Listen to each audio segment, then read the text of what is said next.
I've been careful with my things for most of my life. Not selfish, just deliberate about what I share. There's wisdom in knowing the difference between giving and giving away what you can't afford to spare. But something changed when you came into the picture. The calculating part of me grew quiet without cause. Not because I stopped being thoughtful about giving, because giving to you stopped feeling like a loss. It feels like the opposite of loss. If I'm honest, like the things I share with you come back as something more. Like generosity between us isn't subtraction. Like every open hand finds more than what it had before. Not from abundance that I had before you, from the abundance that this kind of loving grows. The more I give, the more there seems to be forgiven. And I'm still learning how that works, but that's how it goes. What is mine is yours, not the leftovers, not what's easy to release. The whole of it, the careful and the hard won, the things I had held most tightly offered now in peace. What is mine is yours, not a sacrifice, not as something that costs more than I can give. As the most natural extension of what loving someone means.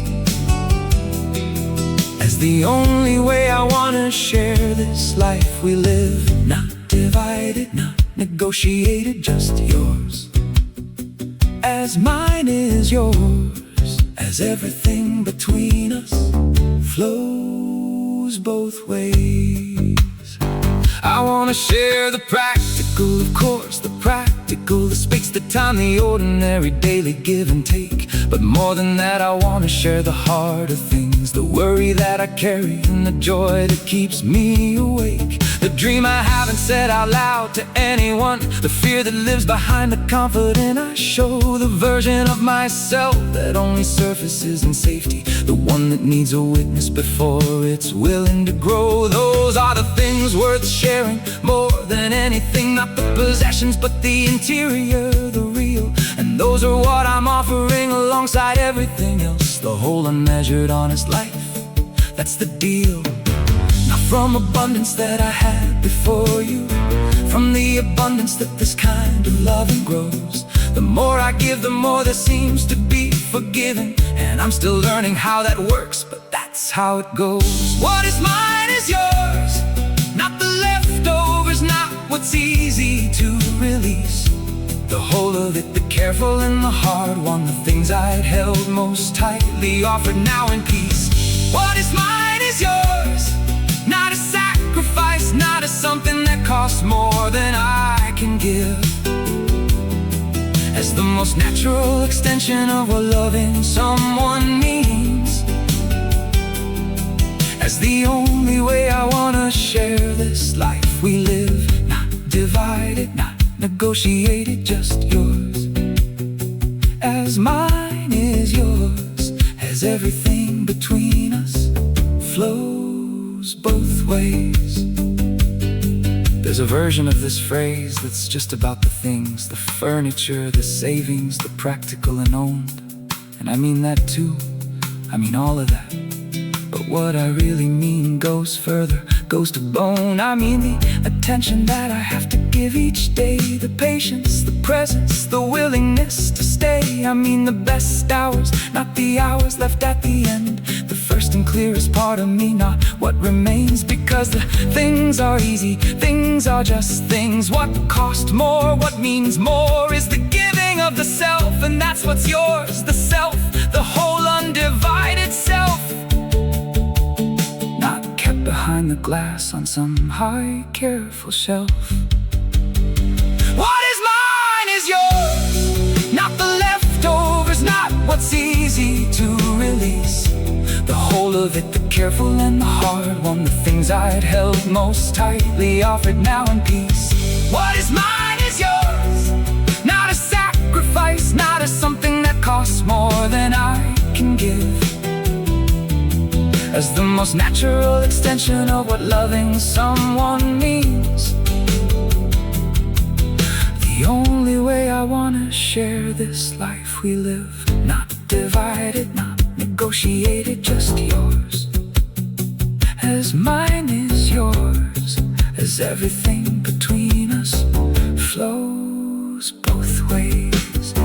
Not the things, never really the things, the time, the presence, the self, undivided and entirely yours.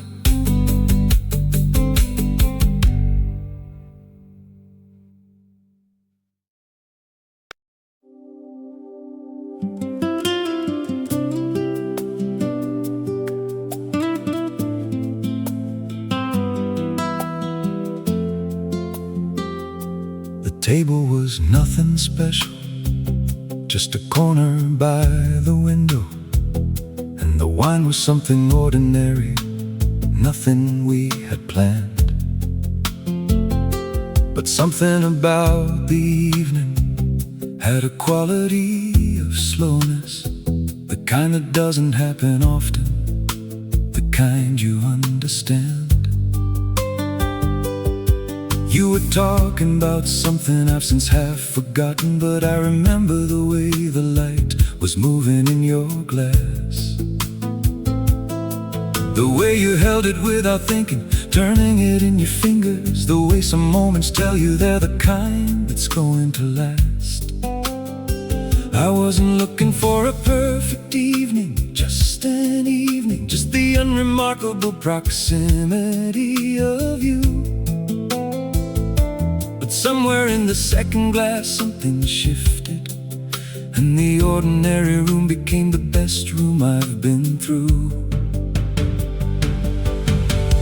Not because of what was said, though what was said was real and worth the saying, because of the particular quality of being unhurried, of having nowhere else to be, and neither one of us swaying. Wine glass in your hand, and the evening finding reasons not to end, the candlelight deciding to cooperate for once, and everything outside content to just suspend.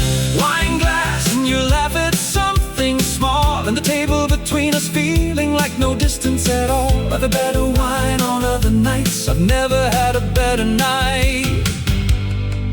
Wine glass, you, this, the whole thing, right?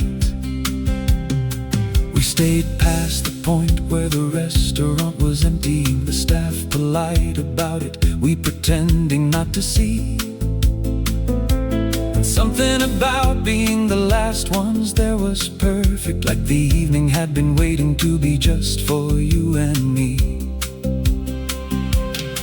You said something toward the end I wanna keep but can't quite hold. The words themselves have blurred the way the late ones do, but the feeling of the sentence that I have completely, the particular warmth of something honestly and unguardedly true.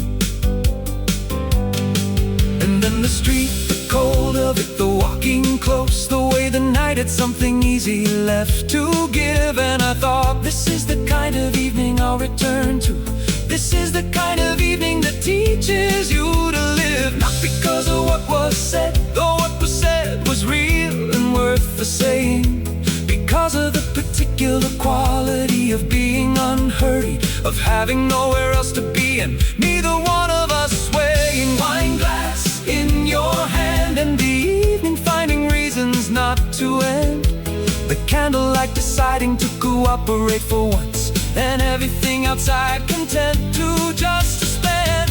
Wine glass, and you laugh at something small, and the table between us feeling like no distance at all. I've had better wine on other nights, I've never had a better night. Wine glass, you, this, the whole thing, right? The thing about the evenings that become the ones you keep is that they don't announce themselves while they're happening. They just unfold, unhurried, unperforming, and somewhere in the middle they become the kind worth gathering. And I want more of those, not the elaborate, not the planned occasion, just the corner table and the ordinary bottle, and you across from me with nowhere to be and no persuasion. That's the romance I wanna keep pretending. returning to.